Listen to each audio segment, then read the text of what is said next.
மடக்கன்னு பிவத்த அத்திக்க லோகேஸ்வர வாசி உடி அப்ப இடுவெட்டி மூட்டு.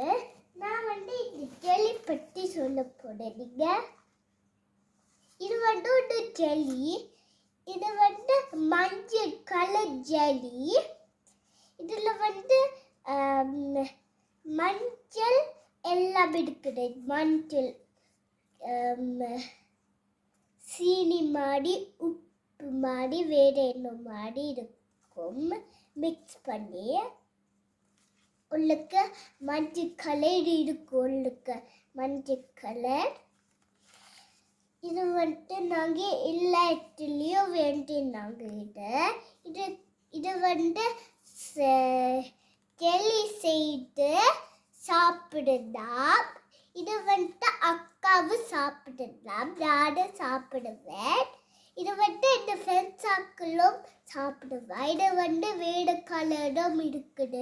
வேட கலர். நீங்கள் உங்களோட வீட்டை சாப்பிடுங்க. இது மாதிரி உங்களோட வீட்டு எல்லா இடத்துலையும் சாப்பிடுங்க. நன்றி, வணக்கம்.